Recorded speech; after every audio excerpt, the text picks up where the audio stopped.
you, gentlemen, for coming up on time. I'm not going to take too much of your time introducing the chairperson. I think we saw him yesterday, Mr. Dyer from SACU. And I think without much further ado, can I hand over to you, sir? And this session is focusing on one-stop border posts, eh? Okay. Thank you, sir. Thank you, MC, and good morning to everybody.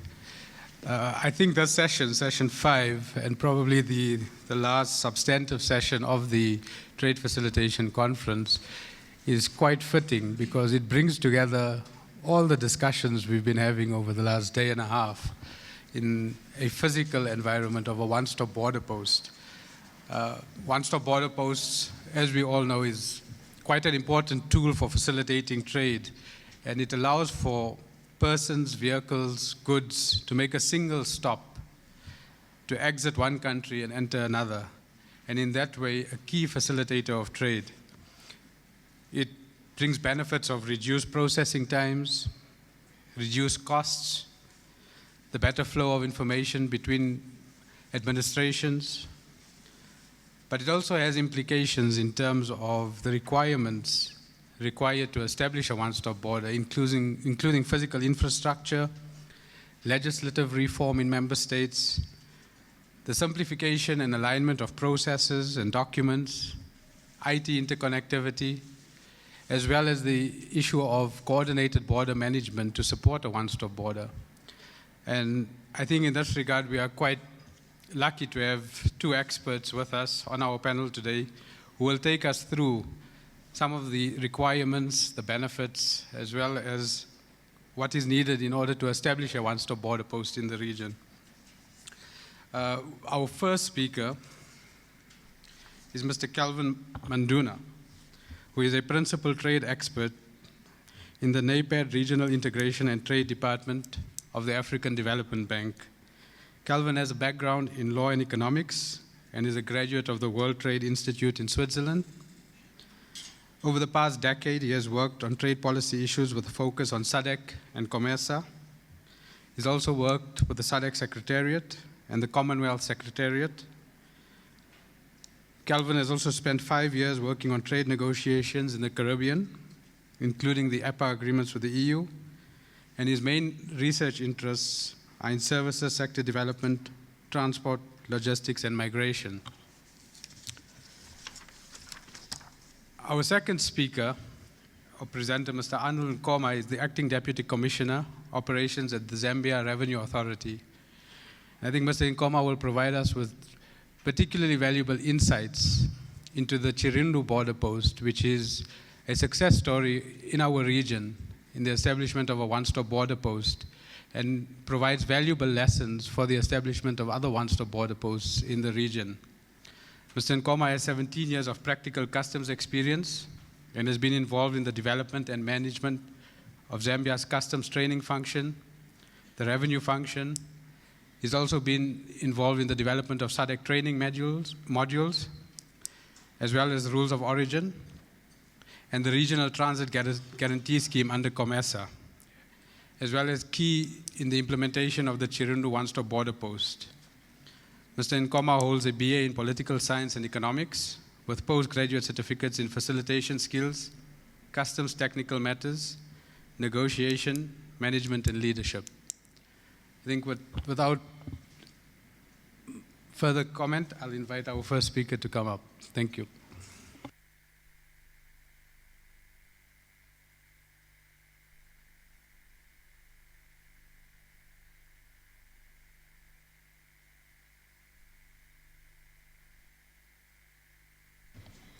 Thank you very much, Yusuf. My presentation is very brief, ladies and gentlemen. I wanted to just begin with a very brief introduction and overview of the African Development Bank. Not everybody is familiar. It's your bank, but not everybody is familiar with how we are set up and our role in the continent and where we are physically. And then just outline what we are doing in transport and trade facilitation, and talk a little bit about what we are doing on one-stop border and some of the lessons that we've learned and what we are looking to do in the future. The African Development Bank was established in 1964. We have 79 member countries, 54 of which are African. The last member to join was South Sudan, who joined this year. We also have 25 non-African countries who are also shareholders of the bank, countries from the EU, the US, Japan, China, and so on. So these are also staff members of the bank. So you mustn't be surprised when you see Chinese staff coming from ADB. They are part of our shareholders. The bank group itself comprises 3 pillars: the ADB, which is the African Development Bank; the African Development Fund, which is a concessional financing for the low-income countries; and the Nigeria Trust Fund, which is also a mixture of grant and concessional funds, also targeted for low-income countries. The African Development Fund, these are no-interest funds, I think with a management fee of 0.75% that apply to them. And so we use a mixture of the two for our clients, who are typically governments and also private sector that come and borrow. You see, I have the next slide, a breakdown of what are the grants, what are the loans. The loans themselves carry a grace period. They're fairly generous, 4 years, 5 years grace period, payable over 20 years, sometimes over 40 years. For middle income countries, you have a variable interest rate linked to LIBOR and so on. We have our headquarters in Abidjan, Côte d'Ivoire. For the moment, we are temporarily located in Tunis. We have a staff of approximately 2,000. And part of our strategy right now is to try and decentralize the bank as much as possible to be closer to our clients in the field. And we have 31 offices around Africa. We have 2 larger field resource centers, one in Pretoria and one in Nairobi. And the idea, I believe, is to try and have these in all the regions. Our mandate basically is to focus on operations and continental initiatives, which we try to filter into the various regional initiatives in the south, in the west, and the east. We try to leverage resources. As you can imagine, the infrastructure financing needs for Africa are very large. Not one single donor can manage on their own.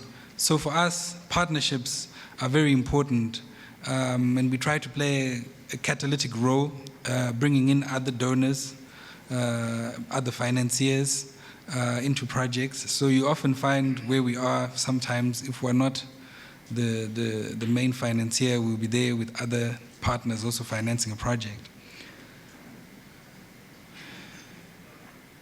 And finally, I just give a breakdown of our financing operations. Last year, 2011, we approved 184 operations, of which 60 of these were loans, a total of about $8.4 billion. In the pie chart, I just gave a breakdown so you can see where we spend most of our money, and you'll understand why one-stop border has become of interest to us. The bulk of our resources we are putting towards infrastructure. And within infrastructure itself, you will see that transport get the lion's share of the bank's resources. This has always been the case over the last couple of decades that we're in existence, that we place a major focus on transport, and second, to energy, because we believe these two infrastructure are the major bottleneck for economic growth in Africa. Here in SADC, if we were to go further in our breakdown in terms of which regions are receiving what resources, you may find that SADC slightly lower than the others on transport. But I think in part probably a reflection on the quality of infrastructure, road infrastructure compared to what exists elsewhere in the continent. I would probably say it's comparable to North Africa in terms of being above average for the continent here. So the needs are different in SADC compared to others where the one-stop borders are on the borders are on gravel roads going through national parks and so on. So the needs are different. Now to come to our work on transport and facilitation, I said we have 2,000 staff, and the bank is a big behemoth.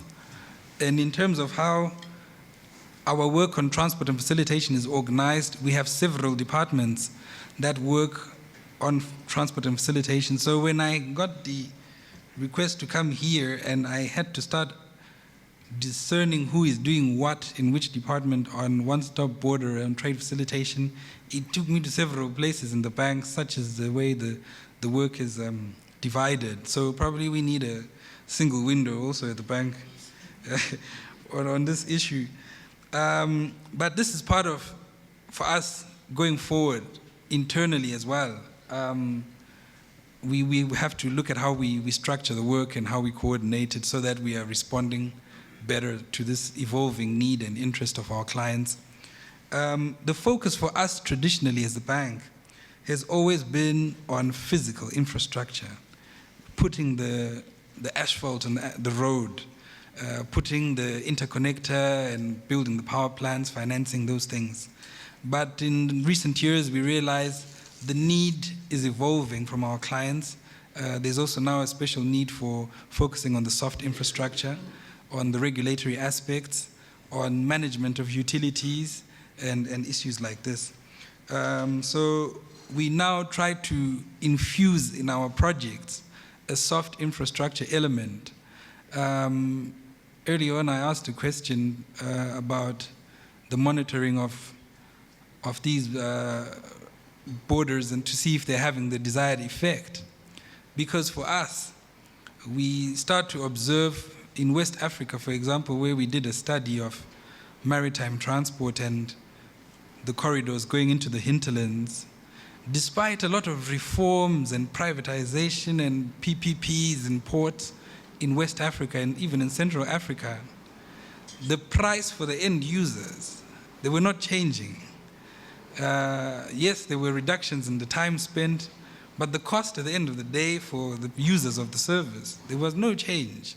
Why? Because the market itself, the transport market, there had not been changes to try and introduce or infuse elements of competition into how those transport services worked, the transport services, the road transport service as well. I think in some cases they focused on the ports and improving the port, but forgot about the truck services that bring the containers to the port.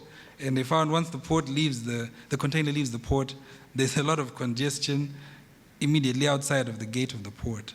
So we try to now have a holistic view of things in how we approach transport and also how we are approaching the one-stop border.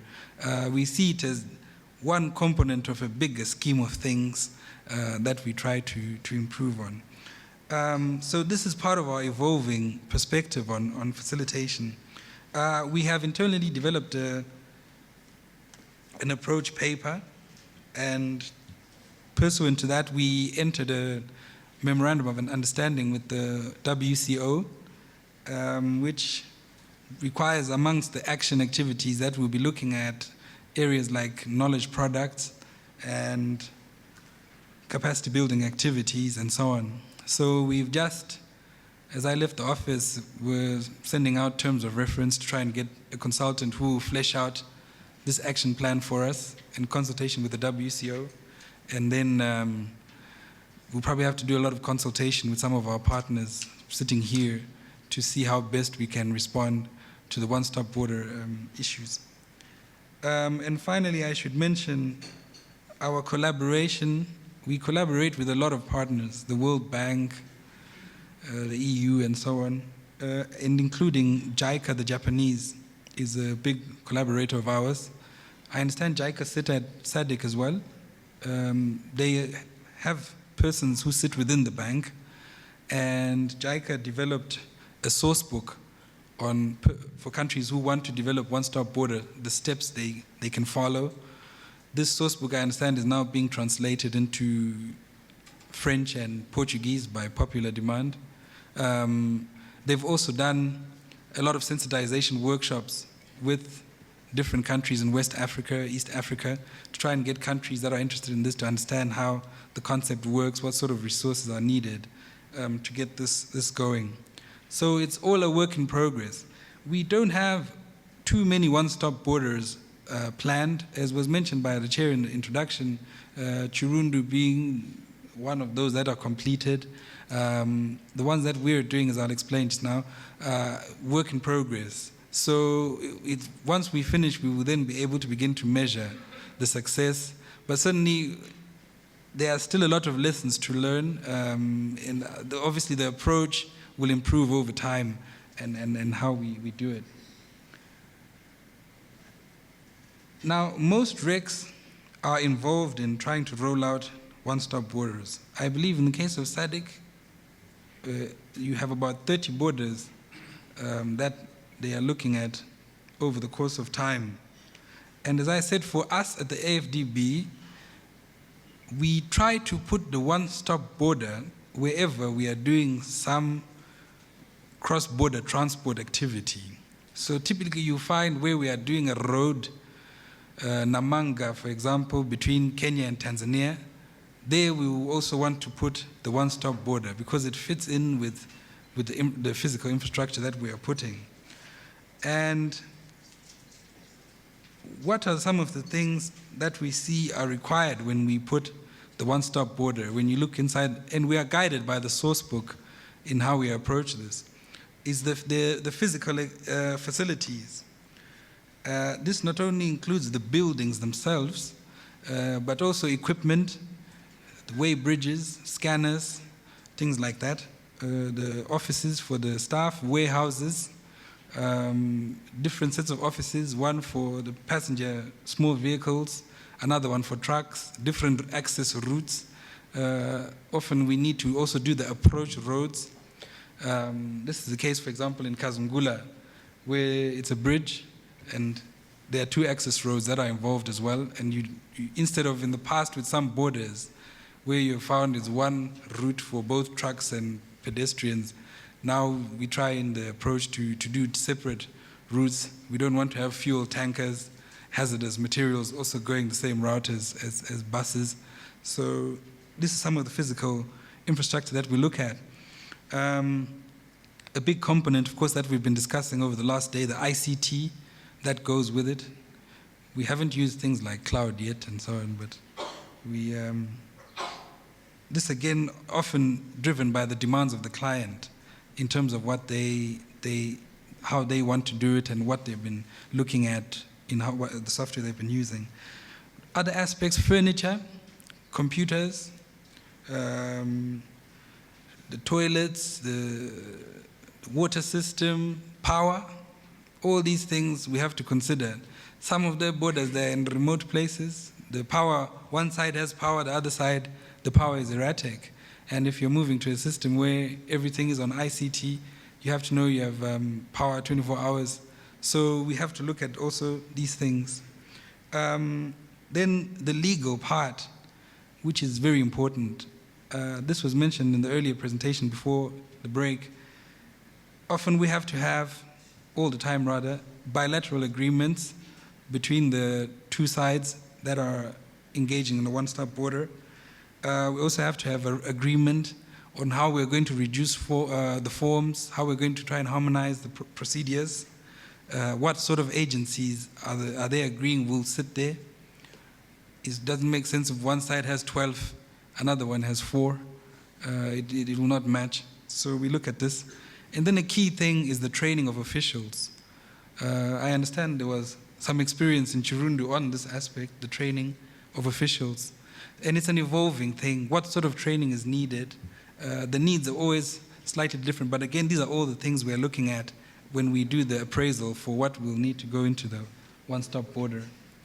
And I just listed there some of the one-stop borders that we are doing. As I said, most of these, we have not yet put a shovel to the ground. They are still either at feasibility study, some of them, or they are doing the engineering designs and so on. But the commitment is now there, the financing is in place to do some of these. I will just mention the South Africa one-stop border policy. I understand before I left the office that they had now sent a letter to the South African government confirming the financing for this. South Africa has asked the bank to assist them with a grant so they can develop a one-stop border policy, which will identify and guide them on how they are engaging with their neighbors as well to try and improve and roll out the one-stop border policy. So it will be interesting to see how it operates in practice, and how they can bring in their partners in the evaluation of the competencies of their partners. I talked during the coffee break with colleagues, and we spoke yesterday of the importance of having, if South Africa is rolling X type of software or of program, the importance of taking your partners along with you. So this is something that they'll be looking at. And I just wanted to give one example of a one-stop border that we are doing, which is Arusha-Namanga Ati Road, which is between Kenya and Tanzania. What applies here, you can almost apply mutandis through the other one-stop borders. The issues are more or less similar. And in this case, as I said, we are doing a road corridor, 242 kilometers, 100 and something kilometers on either side.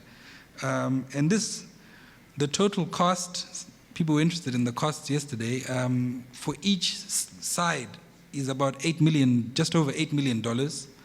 And then there are also costs for resettlement, because where they are locating this one-stop border, they had to look at different options in terms of what site could be feasible. Do they demolish and reconstruct on the same site? Do they choose a virgin site, or what do they do? So they decided to acquire 6.5 hectares. So there are costs for that acquisition of land. There are people who live on the 6.5 hectares, so they have to be relocated. And those who are adversely affected, in terms of our procedures, and JICA, who is our partner in this, we have to compensate them. So working out that compensation, these things take time. We found we have to do also an environmental and sustainability impact assessment. This is a very key thing for us as lenders, the sustainability of the project and its impact on the environment. So we take time again doing this.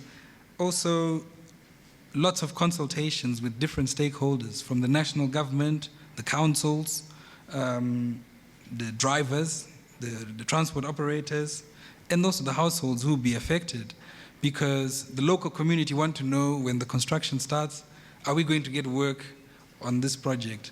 How will it affect us? If you divert the road, which in the past used to pass and give business to the local town, they want to know how that will affect them. So we have to take all these things into consideration in the consultations. The other thing we had to look at was an HIV policy. These construction sites attract, unfortunately, certain types of business.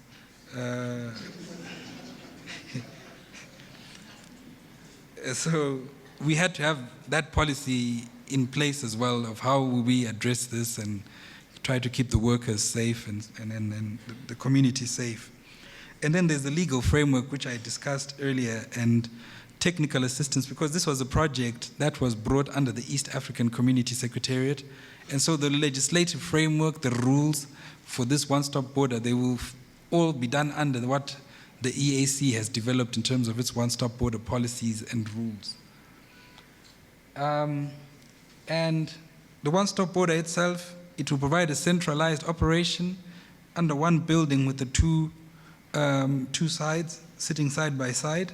The trucks coming from Tanzania going to Kenya will now only have to be cleared on the Kenyan side, and the other side is the other way around. So only one stop, and then the information is centralized. We put various types of equipment. I won't go into details that I mentioned earlier: weigh bridges, scanners, incinerators for disposing of waste. We will also be doing the regulatory framework. And finally, this is my last slide. What are the lessons that we have learned from this process? The Namanga, for example, we started construction of the road, not the one-stop border, the road, in 2007. But even as far back as then, we had already factored in the one-stop border in that project, and the consultations and so on. And it takes a lot of time. It takes a lot of time. As was mentioned yesterday, what is needed is the political will from both governments participating. Often for the bank, what we find in these cross-border projects, it delays a lot simply because we're waiting for signature from one side, or it's waiting approval, it's before the minister, and so on and so on. These things take a lot of time in rolling out a project. So the political will, and for one side, usually to champion and push, usually helps a lot in terms of getting a project rolled out. Training, which was mentioned yesterday, to change the attitudes of the officers. It's a new system of doing things. And I would just end by saying, for us as the bank, as I've been talking to colleagues in the corridors here, the main issue, because this is an area where our approach is evolving, and we want to become more involved in one-stop borders here in this region, and we're also looking at the tripartite as the bigger framework for us, is how do we coordinate with our partners who are doing a lot of good work on one-stop border in the region. USAID is doing work, Trademark, CDF, Sweden, the World Bank, and so on.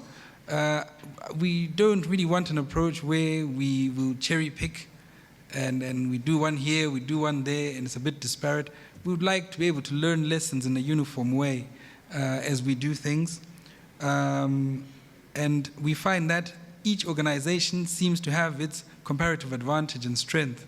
In our case, we are used to doing physical infrastructure, the roads, the physical facilities. But maybe others, the WCO, whom we have an MOU with, they are happy to be doing the training of officials and that sort of thing, the curriculum for the customs and the private sector.